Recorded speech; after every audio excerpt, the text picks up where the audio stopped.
5, 4, 3, 2, 1. I'm John Miglash for the Wisconsin DMA and the International Society for Strategic Marketing. Okay, so let's get over to the news. First, let's start with Geico because I thought this was funny, and why not, right? Here we go.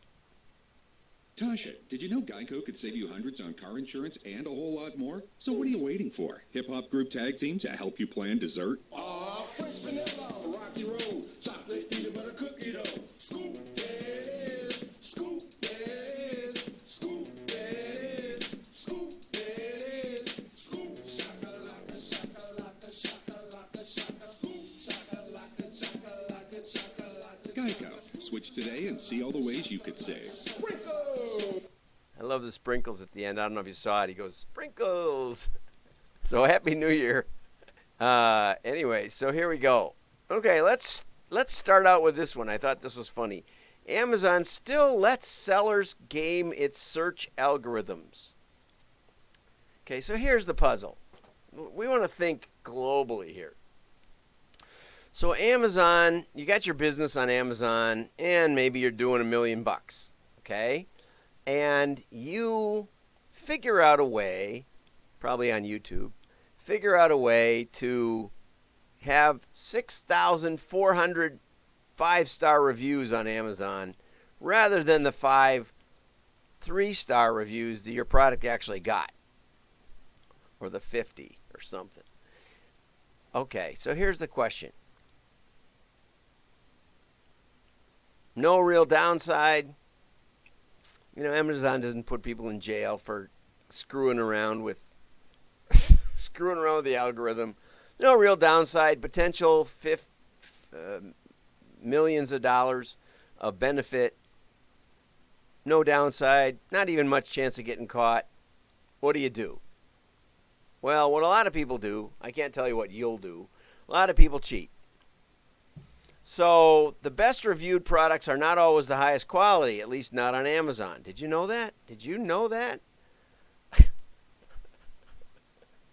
See, if you don't know that, you don't know anything about human nature, right? Human nature says, big upside, low chance of getting caught, off we go. Okay? So this guy buys a drone. It falls apart after 5 minutes or something, an hour, 5 hours. He decided to buy one, a little better one. Goes on Amazon, searches for children's drone, got 6,400 reviews, and they weren't for, but when he started reading them, they were for honey. Now, I'm wondering if that was maybe a drone. You know, drones are part of the hive. So maybe that's how it got in there. But anyway, he complained to Amazon. The manufacturer got Amazon to display thousands of reviews for an unrelated product below the listing for the drone. So he put in 2 products, and Amazon pushed them together and gave the page 6,400 reviews. As that's how I understand it. I don't buy on Amazon because of things like this. And he found a second and third drone, and there were 5-star reviews for a bottle of vodka, a bracelet, a box of Christmas cards. Apparently there's a really easy way to cheat on Amazon. Okay, so now just going into 2021, I thought I'd ask you to think through this, just human nature. If there were a way to cheat on something that was worth maybe trillions of dollars, let's say control of the global economy, and you only had to really cheat hard in 5 cities that wanted to help you. And by doing that, you could flip 5 states, and you could flip the presidential election, keep control of Congress, and do all of the fun things you wanted to do down the road. What are the odds that happened? 100%. And you say, but no courts have heard the cases. And I say, right. What's the chance of getting caught? None. What's the downside? None. What's the chance of cheating? 100%. So I just want you to think about that. I want you to think about Amazon and human nature. Look in your own heart. And if you don't think this election had cheating and got stolen, then you don't know humanity and you don't know your own brain. So, just wanted to throw that in. The psychology of touch. We're going to also talk about the brain. Psychology today. Mixing up your brand strategy with print.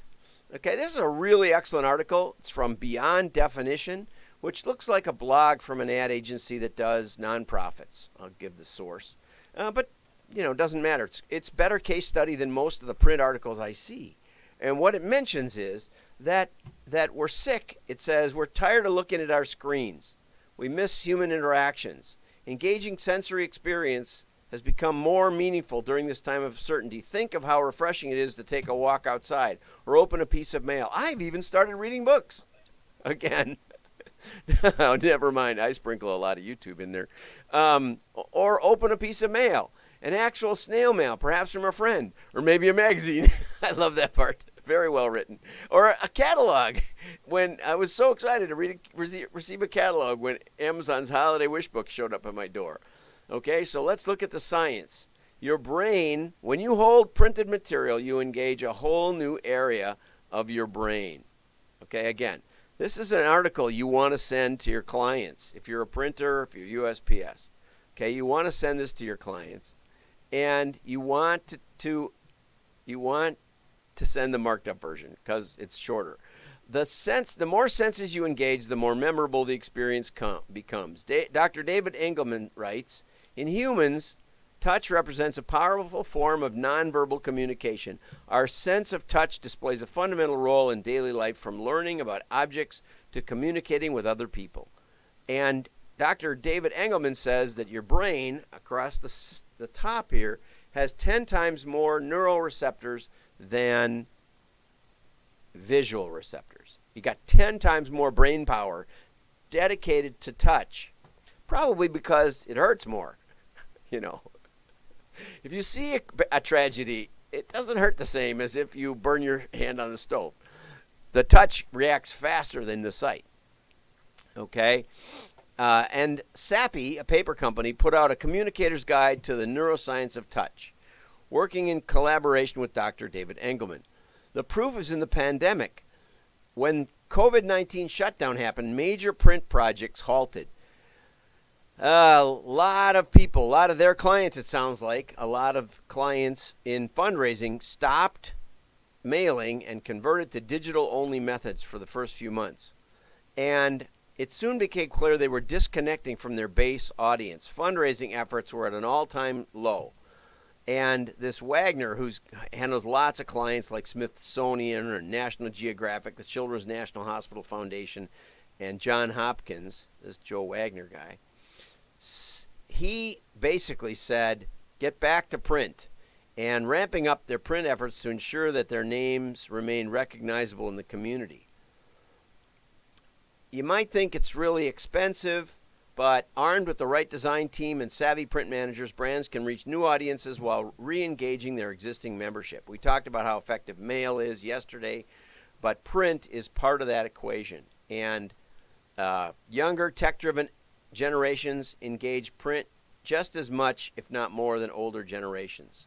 Okay, so thank you for that, Cecile. And finally, I want to say this is from a guy in India. And I reached out to him last night, and I hope he's on here. I don't know, but anyway, a guy in India, and he said, and I don't know what the mail climate is like in India, so I reached out to him at least for that. He says try old SMS instead of email. Got a lot better open rate. It does annoy me when people do that to me, but I think it is invasive and effective. And then he says try direct mail. I thought I had this thing all marked up, but I guess I don't. Okay, try direct mail. And direct mail is likely the most surprising entry on this list. People are addicted to the thrill of instant satisfaction, and snail mail can't measure up with speeds of email and SMS and digital marketing. Then why is it making a comeback? The answer lies in the personal touch it offers. Did we just say that? Many digital marketing methods are becoming increasingly generic, casting wide impersonal nets. Consumers long for personal interactions, and statistics prove it. 71% of consumers are frustrated by impersonal shopping experiences. 80% are more likely to buy from a company that offers personalized experience. 72% will only engage with personalized messaging. 83% are more than happy to share their information with you in exchange for personal touch. Okay, the case of NatureBox. E-commerce company was struggling to gain traction. The regular marketing campaigns weren't driving results. Taking a chance, the company sent out personalized postcards with coupon codes to 50,000 previous buyers. Resultantly, I'm not sure that's a word, the business saw a 60% increase in net revenue and 35% increased orders. Now, I don't know how this is personalized exactly. It says personalized postcards. I don't know how. It doesn't say. But the point is that 2 points to make. One is that oversaturation and impersonalized advertising mean that they're no longer as effective as before. Oversaturation especially. Okay? Don't be afraid to zig when the others zag and use outdated marketing methods. There's so many people are staying away from mail that the mailbox is more effective than ever. Okay, and I don't know exactly what personalization means. I think it means, or it used to mean, you could guess what I wanted to buy next. You can't. So get over that, okay? But you can deliver touch, and that's what I wanted to connect up today. You can deliver touch with mail. You can't deliver it with digital. And here's something. This came in my mailbox yesterday. What is your time worth? Just a little postcard, right? Got a little sticker on it. It's not personalized at all. It says, we can help you with your taxes. Comes right when I'm worried about taxes. And a full-service CPA firm. 100% engagement. Do I want a tax accountant? No. Do I need one? Maybe. That's a different question. Need doesn't always drive action. What else? 100% engagement. 100%. Was the only thing in my mailbox yesterday. 100%. 100% engagement. Am I going to call? No. But you know what? That tells you something too. If you know I saw it, you know there's 100% engagement. It gives you a label data set. You can do machine learning. You can analyze the results. Who did and who didn't. The right and the wrong answers, just like Jeopardy. And that's the part that's left out of almost all these mail and touch articles. They don't connect it with the analytics. Mail analytics are worlds apart. And that leads you to direct marketing, which is the iterative approach of machine learning and AI. And then you can extend it to your digital when you know something for sure about your market. Happy New Year. I'm taking a day off tomorrow. Like and share. Your friends will know you're smart. Go get that marked up article. Those two are really good. Both of those will be up there. You got to subscribe to WDMA.org. Go to WDMA. Put in a name and email. It probably doesn't have to be real. If you're that kind of person, if you're going to cheat with no downside,